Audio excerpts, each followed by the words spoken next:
G'day guys, welcome back to my channel. My name's Pierre and this is Simple Home Brew. Today I just want to show you a stout that I've been working on. It's in my shed. What I've been doing is I've been working on this stout and trying to make it nice. It's it's experimental. It's a coffee stout, so it's going to be really nice. What I did is I dry hopped it about day 10, and I also added 250 grams of ground coffee beans. So I'll show you what's going on. So what I have is my nice little beer. So what I want to show you is I had 2 bags of coffee grounds and hops sitting on top.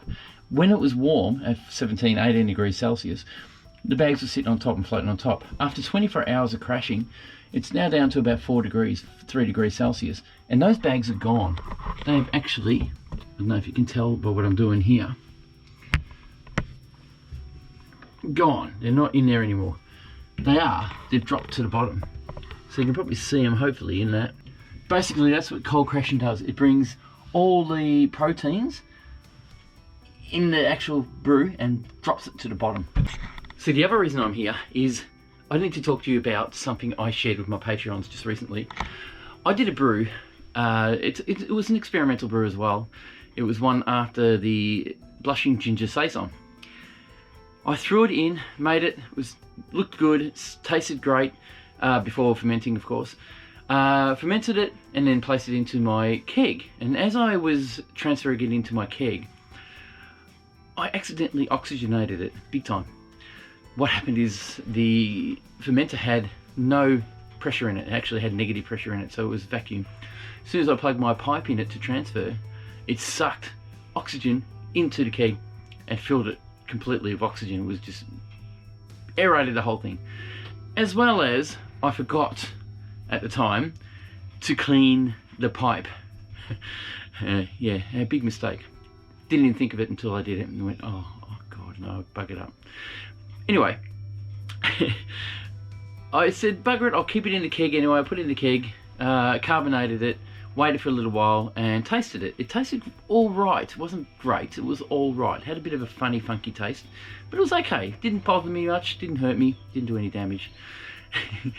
Health-wise, that is. After about a week and a half, maybe a week and a half, I tasted it again. And as soon as I tasted it, I went, oh, this has changed colour. And it smells funny, funky. It doesn't smell good. It also tasted weird, but I was okay. You know, I thought I'll give it a sip. Tasted it. Look, it wasn't great. It didn't taste great. And I thought I'll just leave that one. It doesn't taste right. I'll put it away. Anyway, the next day I had the runs, big time. I was sick. I needed to take time off work, and it wasn't good. Big mistake. I contaminated it. I pretty much buggered my beer. So here is a video of me talking about it. I'll just show you what you'll see the video. You'll see in the video anyway what's going on. And thank you guys. Thanks for watching. Check this out. I've got a brew that I did, would be 2 months ago or maybe more, that has failed. The first one since my Dutch lager that I did when I first started brewing. I am pretty disappointed. Yeah, so I thought I'd share it with you. I took a sip yesterday and went, oh, that doesn't taste right. And then when I looked at the glass, I thought, wow, that is dirty. And I know why it happened. What I did is I needed to get a sample from the keg to see what it was like. And not realising after putting it into the fridge, it cools right down, and a lot of the time you get a vacuum. And with that vacuum, it wants to suck air in. So what I did was put just a quick connect and a pipe and a hose. It was sanitised. And I proceeded to open the valve to pour it into my glass.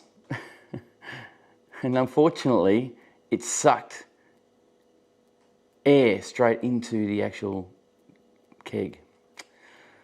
I thought it'd be okay actually. It was a fair bit of air, bubbled up, it foamed up, bubbled up the actual, because it went through the tube. And I must have had some sort of bacteria build up in it or something, I don't know what, but it became infected. So not knowing, I kept it, I went, oh, I think I'll keep going with this, and I put it into my Keg King kegerator, carbonated it, and poured myself a glass.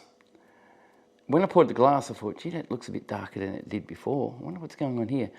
So I left it. So I thought, I'll let it settle. It was a bit cloudy, I'll let it settle. So I did. I let it settle for 3 weeks, 2 to 3 weeks, making sure it was carbonated.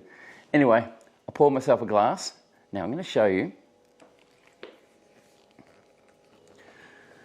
So you can see me. I've got my glass. It's not over clean at the moment. I haven't scrubbed it, but I just want to pour it out and show you what it looks like.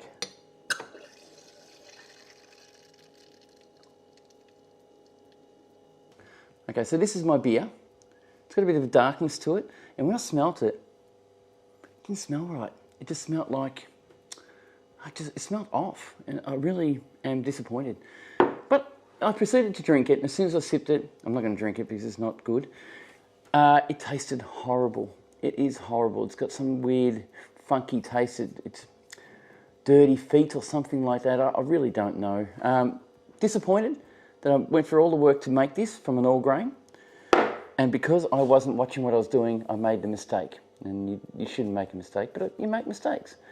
So I thought I might share that with you guys. What I'm going to do with this, which